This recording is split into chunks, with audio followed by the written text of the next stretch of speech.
It was what might you expect to happen when Hmm. you are driving on a bright, sunny day? Okay, again, four possible answers. Yeah. You are not in London. I think that's the first one. You're obviously in another country. Yeah. Anyway, Yeah, check the sat nav. You went too far. What were the fun names that we thought of for this podcast? the fun names we thought of were Because we actually really difficult to find an appropriate name that isn't already yes, taken. yes. Oh my God, when you have to like look through all the Hmm. but what were they called? Like the websites where yeah, the trademarks. Yeah. Yeah, people trademark a lot of things. Hmm. And also, like anything you think about as a cool podcast name has already been taken. We're just basic. Yeah, it actually We're hits you in unoriginal. the ego. You're just like, okay, okay, okay, I have this one. What was the?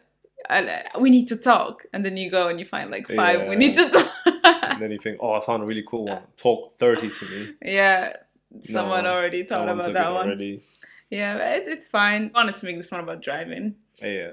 I think the point of this episode was more about to share some of the frustrations that I've had as someone who's learning how to drive in the UK. Mm. Which, when I compare the experience that I have had so far with the experience that you've had when you were learning how to drive and getting your license, it just seems like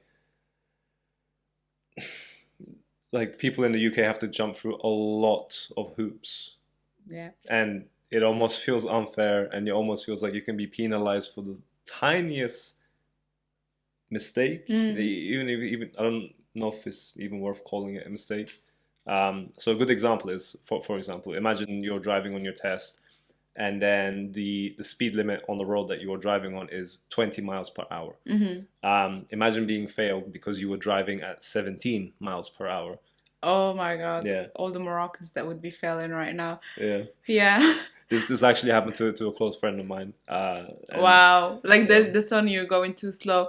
Although that is an offense. Like my dad always Mhm. tells me that. And I don't It is an offense it's if a you weird one. drive below, if you're in a 20 mile per hour zone and Yeah. you aren't turning, or you aren't, I don't know, giving way to someone because the road is a little bit narrow or something like that. Mm-hmm. You What is classed as too slow, Mm.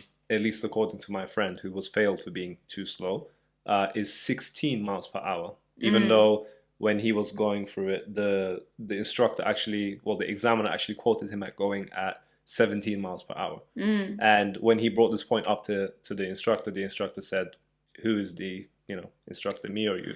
Wow, did he Yeah, pull that card out actually? yeah. Oh my God. That's really annoying. It's really annoying. Yeah, it's all just down to the person Ooh. that you have that's examining you. Yeah. They could just be in a good mood, or they could just feel like being completely unfair towards you, and just letting, I guess, the power get to their head or something. Power. But no, but it's so ridiculous because even learning how to drive, you are expected to be the observation master, as in you're looking at every possible angle. And the thing Yeah. is, let's say, for example, Nuha is the examiner and I am the person that's taking the test. The way that I need to convey that I am performing my observations is I need to very, like, in an obvious manner, show her that I am making my observations. So how does that look like? So I'm looking at my center mirror. I'm looking at my right mirror. I'm looking at my left mirror. Oh wait, you didn't look enough. Oh no, Fail. no. I looked, I promised. No, I was counting 10 seconds for every look and you Oh, didn't do the 10-second I guess I one. need to Do it pay. again. I guess I need to pay like another 400 and whatever pounds to take the test. So, Yeah. And who are you to mm, say anything? I'm the instructor. yes, you are. That's literally how some tests are. But It's what ridiculous. did you Yeah. actually have to go through? Uh So okay, so the whole process. Let's mm, say from the beginning. Okay, you apply for a provisional driving license, which I don't remember off the top of my head how much that actually costs, but let's say like 30 something pounds. Oh, so I don't know. You pay to have your provisional license, and what does a provisional license grant you? It means that you are allowed to start taking driving lessons, and that you are able to drive in a car provided that you are supervised by someone who has had their license for more than 3 years. So when do you get your professional license? Provisional license? you need to be a UK citizen or national, and you also need to be above the age of 16, I think. Isn't that similar to the UK, to the US as well? I don't know about the US. I'm just, you know. That's crazy. We don't have that one. What do you have instead? I believe you don't have a provisional license. You just have a license, and that's it. Exactly. You just have a license. Like if you didn't take the classes, if you don't have the license, you don't get to drive at all. No, look, in the UK you have a provisional license, and the thing is actually I think you can even drive some mopeds or motorcycles without a full license. I think you can do it with the provisional license. It depends on the size of the engine. I think if it's like under 50 cc's or whatever, I don't know exactly. Okay, that's an interesting point. But anyway, the whole process is you apply for a provisional driving license. You pay about, let's say, 36 pounds, something like that. It comes in the post a few weeks later. Yeah. And then now you are entitled to start taking driving lessons. So typically the driving lessons, you get a block of 10 hours for, well, the cheapest I've found is £250. The average that I've found by looking online is about £300 to £400 for that block of 10 hours. Ooh. Yeah. And those were like London prices. London prices, yeah. Does it get cheaper if you go out of London or if you like go to another city? So I imagine it gets cheaper if you go outside of London, but it also gets cheaper if you buy more hours. So you kind of get like a bulk discount.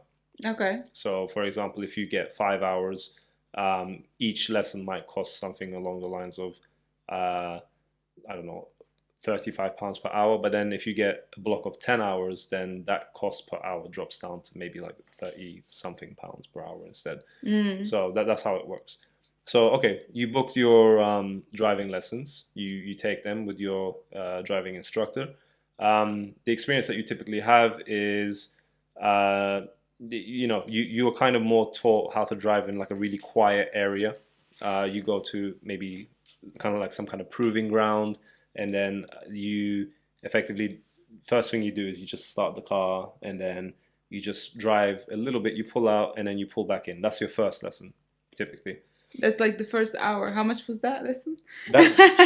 You do that at the very end. You don't. That's it. Okay. You literally, and that, well, as I said, so you block of 10 hours. So that's £25. £25 basically. Yeah. All right. Just for that.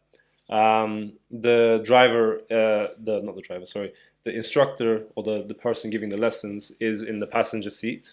So here in the UK, we drive on the left-hand side of the road, but we are inside the right-hand part of the car. So, that one is creepy. So for all our Moroccan viewers, we're on the other side of the road. Yeah, that's horrible. Took me a while. I still, like, to this day, when I am crossing the street, I feel like I'm gonna get hit. So what I do is I just like look everywhere. Just look everywhere. If you're crossing the road, you're like, oh, I only need to look to the right, and then you get hit by a car. It's your fault. Just look everywhere. They know that they're special here, so they literally have on the pedestrian lane, they tell you, look left, look right, because they know. They know people are stupid. No. They know they are stupid because they are one of the only countries. We have a lot of people coming in from all over the world, and so they know that they're different, and they want to stay different. Yeah. So they're like, let's just write a note. Anyway. Okay. So you've applied for your provisional license. You've excuse me. You've taken some tests. Sorry, not some tests. You've taken some lessons. At this point, you start studying for the driving theory portion of your driving journey. Yeah. So I did this recently. I passed my first go. You need to score. Thank you. You need to score 43 out of 50. So 86%. And how much did you score? I scored 49. Yeah. Yeah. Oh, so smart. Yeah. So smart. Not just a pretty face. So embarrassing. Yeah. Anyway. And then, the questions that you have to deal with. First of all, the format of the exam is effectively 50 questions. Each question is a multiple choice question. So you have one correct answer out of 4 potential answers. Tell them the most ridiculous question they asked you about the blind. That one. So this was during one of my mock tests that I was doing on the application on my phone, which cost £5, by the way, to get this official. They just like keep making you pay. Yeah, there's always some other thing to pay for. Anyway. Oh my god, yeah. Anyway, so in this particular question that I'm referring to, you see a very blurry, very low resolution picture of a street, and there's a pedestrian who is in the picture who's seen carrying a stick, right? And the stick, according to the picture at least, is just some white stick, and the guy has glasses on. So, you could probably assume that, based on this picture of this pedestrian, that he is blind, right? The question says, why should you drive carefully as you pass this pedestrian? Okay, there are 4 possible choices to pick from. There are 2 very obvious possible answers that I found. The first one was the pedestrian is blind. Obviously. The second possible answer was he is blind and deaf. I haven't spoken to him. I haven't had the chance How would I know he's know. deaf? How the would I know he's deaf? I was just like, okay, well, come on, they can't be that unreasonable. So I picked A, he's blind. As a normal person would. It was wrong. He was deaf and blind. Also, if you're deaf and blind... Oh my god. What are you doing? Alone. Like alone, without even one of those service dogs to help you or anything. It's if anything, the blind and deaf test. That's me. I'm gonna cut that out. Yeah, that's how we get cancelled. Yeah, that's before episode 3. Yeah, no, seriously. Inclusive. But someone needs to walk with the guy at least, or have some kind of guide. Anyway, how was I, as the person taking the test, meant to know that this person is deaf and blind? Well, if someone is deaf and blind, at least in the UK, this is what I found out afterwards when I looked at why I was wrong. Take notes. Yeah. If someone is deaf and blind in the UK, the color of the stick that they will have, and by stick I mean the walking stick, right? It will be white, but it will have black, or I think brown, some colored kind of bands around the stick. So the whole stick won't be white. It will be white with maybe some black tape around certain parts of the stick. Was that visible? It was not visible in the picture because, as I said before, it was a low resolution image. I think I saw that one. Yeah, I can't zoom into it. So as far as I can see, it's just a plain walking stick. So even if I knew that obscure bit of knowledge that was needed to get the question right, I wouldn't have been able to tell. I have so many inappropriate jokes about this. I'm just going to beep myself. So anyway, that was just one example of a ridiculous question that you could be asked. Now, in the actual exam, on the day that I took the actual theory exam, one of the questions that I had got was, why is it potentially... No, sorry. It was like this. It was, what might you expect to happen when you are driving on a bright, sunny day? Okay, again, 4 possible answers. Can I make a joke? Yeah. You are not in London. I think that's the first one.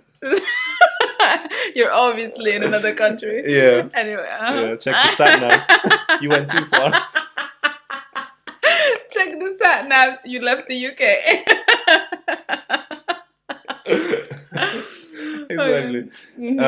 So options. So yeah. Anyway, so what might happen if you're driving on a bright sunny day?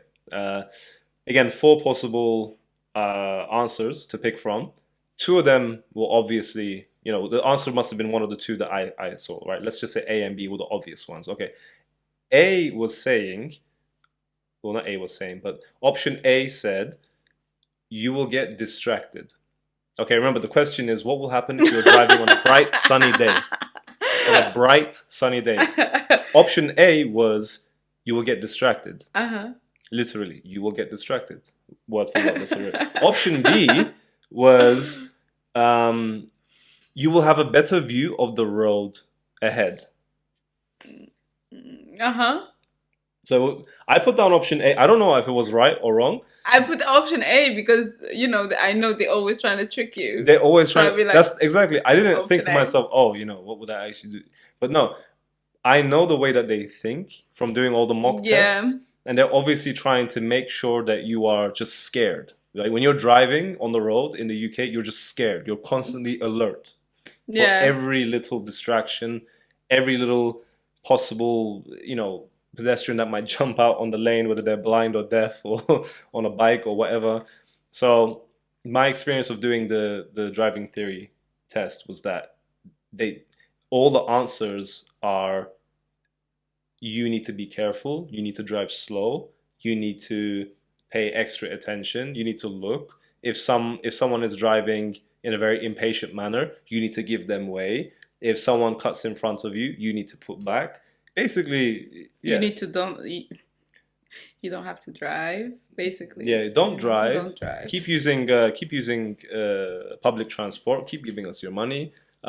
Keep going on bikes that would get stolen. They don't want people to drive in the UK. That's the conclusion that I came to. Because in London they also introduced something called ULEZ, right? Which is ULEZ. It's expensive. So it's basically an acronym ULEZ, right? The ultra low emission zones, which basically means that, I'm not 100% sure, but basically means that if you are in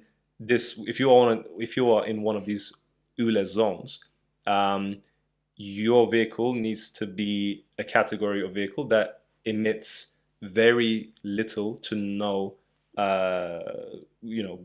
harmful emissions when driving. So in an effort to combat climate change. So for example, if you're driving in an electric vehicle, you're fine. But if you're driving in, let's say, some kind of SUV, chances are that when you drive into one of these ULEZ zones, you are going to get charged a hefty amount of money. So combine this with the congestion charge, which is So for again, people that aren't the UK won't exactly know what this is. Effectively, in an effort to control the traffic, some kind of traffic calming measures, you have something called congestion charge, which means that when you go into a specific area of London, at least, where it might be quite busy, you will be charged money for being in that area because you are contributing to the congestion. So they call it a congestion charge. Right? Wow. So add to that now your MOT, which is... Those are, I think, standards. Add to that your vehicle tax, which I don't know if you guys have that. Yeah, everyone has it, I think. And then the cost of the car, and then the cost of parking as well. Oh my God, yeah. Yeah. And then...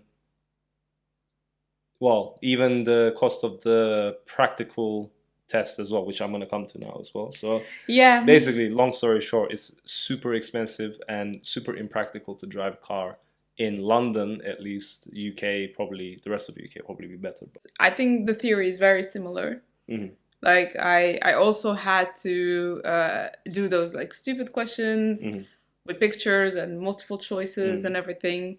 They were quite challenging because a lot of the things on there I did not understand, but I would say that I had a lot of access to instructors who were helping me understand them. I would go to the test center and literally have a person there who would explain the logic, and there was a logic, but with the questions that you were doing, there was absolutely no logic.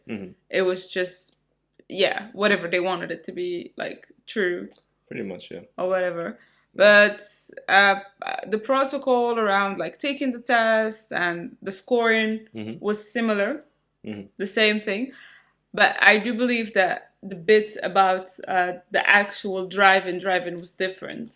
Because for us, the test is literally in a contained area where all you are asked to do is drive forward, drive backward, park your car in a garage, parallel park.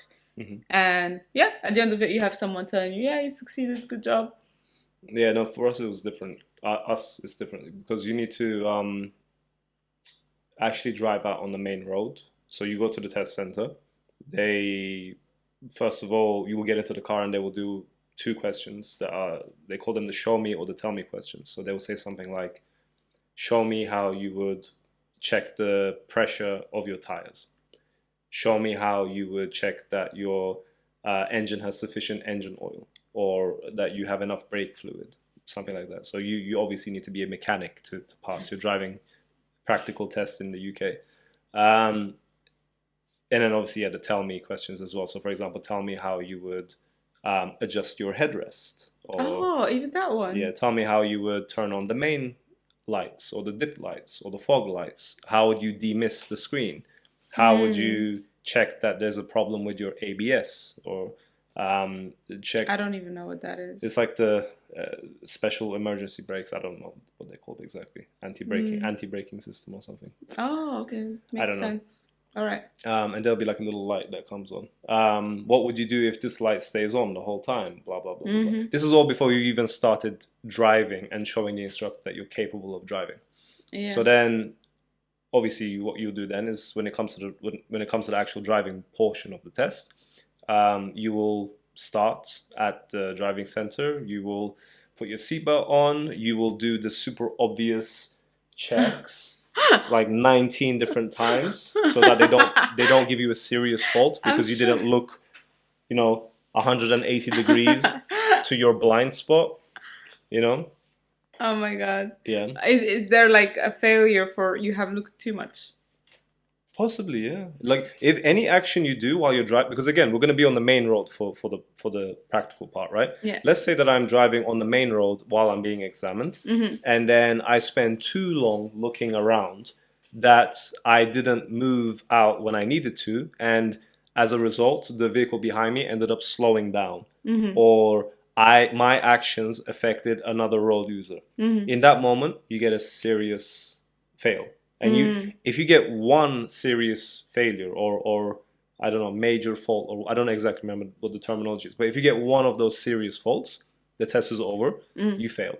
Okay. If you get 15, I think if it's 15 is the maximum number of minor faults that you can get. So what would constitute a minor fault?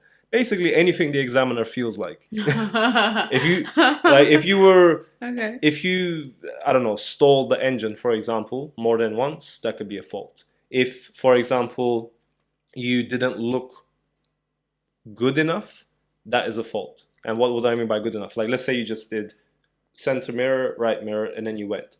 But you didn't do center mirror, right mirror, blind spot, left mirror, center mirror, right mirror, left mirror, left blind spot, right blind spot, then you get a minor. It's completely up to the examiner. It depends on how much of a you want to be, basically.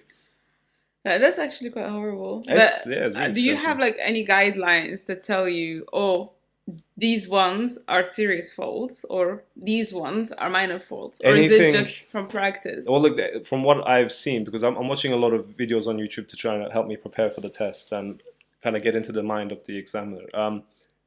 Anything that could potentially result in a hazard to another road user or to yourself and the examiner will be typically considered as a serious fault.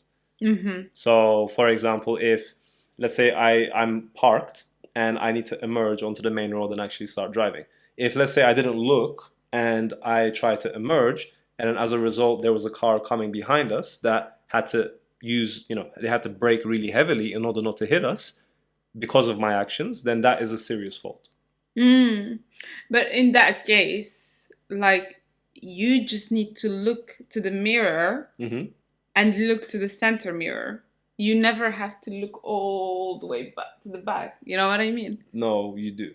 According to them, you do. Not because the way I drive.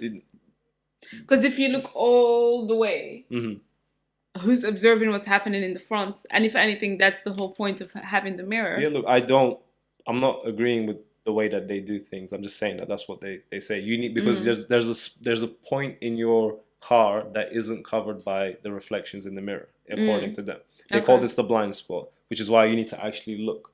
Now, why they would design a car with mirrors that could look all around the car, except for this one spot in the car, I don't know. That's beyond me. But apparently, it's not covered by the mirrors, so you need to make a fool of yourself by looking around and almost breaking your neck every single time you want to merge out onto the main road. So,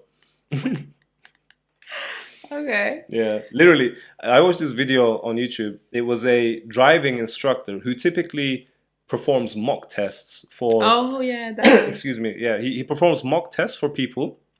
And then he kind of tells them, look, these are the faults that you made. If this was a real scenario, you would have failed, you would have passed, etc.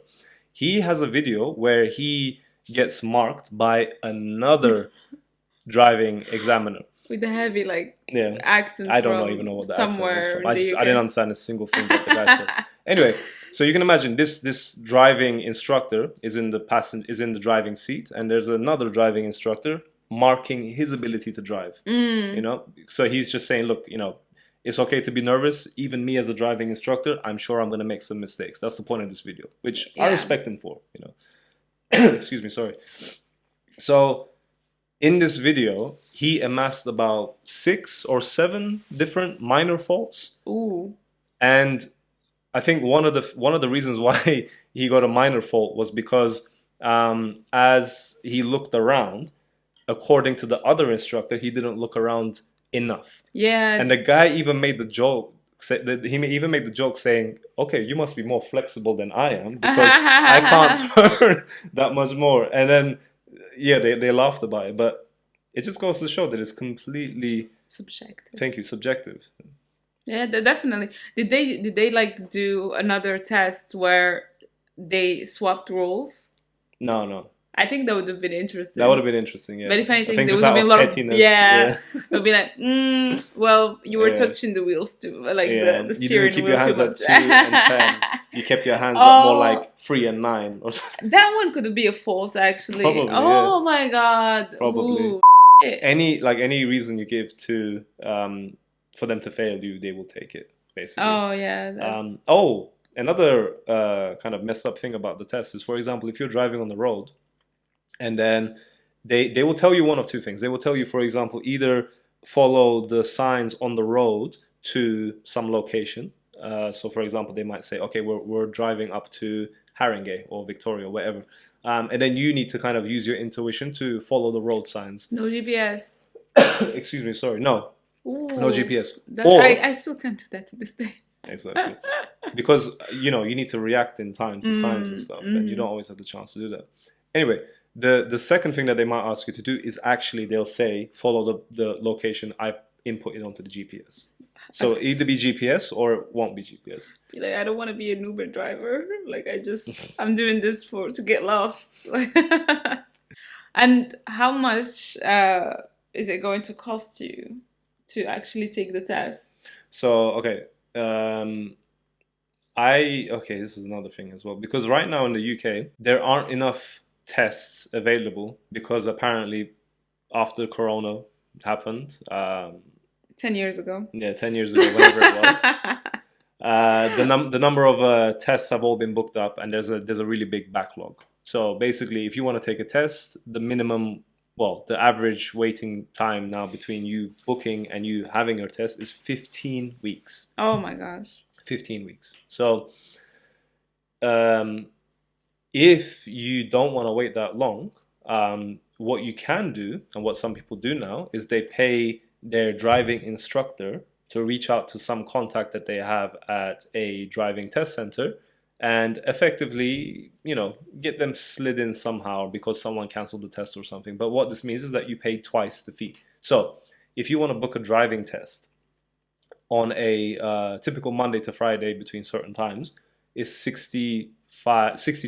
Sorry. Other than that, on the weekends, it will probably be £75 for, because it's the weekend. But now, because you can't find any more tests because they've all been booked up because of Corona or whatever excuse the government is using this time, what ends up happening is you end up paying £62, but you also pay an additional £60 on top of that, like my friends did, like I did, to have your test booked in a reasonable time frame. And by reasonable time frame, we are now in, April. My test is now booked for the 20th of June. So basically, it costs you double just to have someone else book it for you. Exactly. And now the total is like £120 just for the test. Yeah, so you're paying £122 for the test. Okay. Okay, you go there, you show up. Guess what? You need a car to perform the testing. I thought they would have provided that for you. No, they don't. You will then either need to have your own car, which needs to have certain, special requirements in order to be appropriate to use for the test. Really? Yeah, so it needs to be, I don't know, there's some conditions. I don't exactly know what the conditions are, Okay. but you can use your own car, or you need to use your driving instructor's car when they come with you on the day of the test. Are they going to give it to you for free? No. You're going to have to pay them you have to pay them for the price of a driving lesson, if not more, to actually use their car for the test. It was like 100 something. I Yeah. think. So for my driving instructor, I asked him, and he said, okay, so on the day of the test, if you want to use my car, you're going to have to pay me £130 Oh my God, that's like for renting it for an hour and a half. You can get a rental. Yeah. But the test is probably about 45 minutes. You So why am can I get a paying rental for an for hour the and a whole half day. as well? Do you see what I mean? You can get the rental for a day, just a rental car, and just. Yeah. Oh my God, that's really crazy. So far you have paid like £300 just for the test. So I paid. Let's do this. So I paid £250. Well, actually, no, I paid £500, so I can have a total of 20 hours of driving tests. Oh my God. Because let's be honest, in 10 hours, I just learned how to drive the car, let alone on the roads of London, which is a different topic. But yeah. So 500 for the lessons, okay, £122 for the test itself, which is £622. Then 130, which will make it £752. Yeah. Okay. And you paid for the test as well, the theory test. The theory test as well, which was £27 or something. So let's just round it up to £800, basically. Wow. To take, that's assuming that you're going to pass on the first time. Oh my God. Yeah, £800 to actually, potentially maybe get your license. Wow. Yesterday I was Googling to see if with my Moroccan license I can actually drive here or not. And I found out that I am allowed to drive with my Moroccan license for 12 months whilst I'm here. But then, based on the country where I have it from, either I just apply for a license in the UK or I have to take the test all over again. For some reason, Morocco is one of the countries where you have to take the test all over again. So I'm almost it's almost gonna be a year that I'm here, so I'm not sure if I'm gonna do it or not. If we go on a road trip or anything, I can drive with my Moroccan license, this is just a UK problem. With my Moroccan license, I can drive everywhere in the world. So, and then you cover the UK. Yeah, pretty much. I think we have a deal. Yeah, I've been actually looking at cars as well today. So I downloaded an application on my phone called Auto Trader. Did you find any car you like? So not really for the budget that I set. I kind of feel like I would need to go above the budget that I want to go in order to get a decent car. Yeah. But then again, my requirements are a little. I wouldn't say that they're unreasonable, but I do want a car with the camera so that I can see where I'm parking. I do want a car with the little touchscreen interface. And I think that's it really. I just want a modern car. Do you want it to be automatic or? I'm not too fussed about that. It could be automatic, it could be manual. Her mom wants me to buy her a Hummer. I can't believe you remember. She asked you for that one a long time. In what context did she ask you for that one? I don't know. I think she was trading you for a Hummer or something. Wow, SUV. Mom, really? You couldn't go for a house or something? No. I don't know what the price of the Hummer I have to see. I don't know, maybe 80K or something. Ooh, okay. Yeah, that's a lot. If I had to guess. I don't know. That's okay. Well, thank you, Mom. Thank you for putting a value on me. I like it. Okay. I think she said she wanted it to be yellow as well. Yeah. Okay. Well, thank you guys for watching. Yeah. Like and subscribe and. Yeah. Thank you. Yeah. Share with someone who's probably taking their driving test or. Yeah. Thinking about it or. Yeah, I think even just let us know what your driving experience has been like in your respective countries. Compared to at least how was it learning for you compared to how my learning experience has been. Yeah. Be interested to know Yeah. if you went through all this stuff as well. Maybe I'm just over exaggerating. I don't know. Anyway, thank you. Thank you. Bye.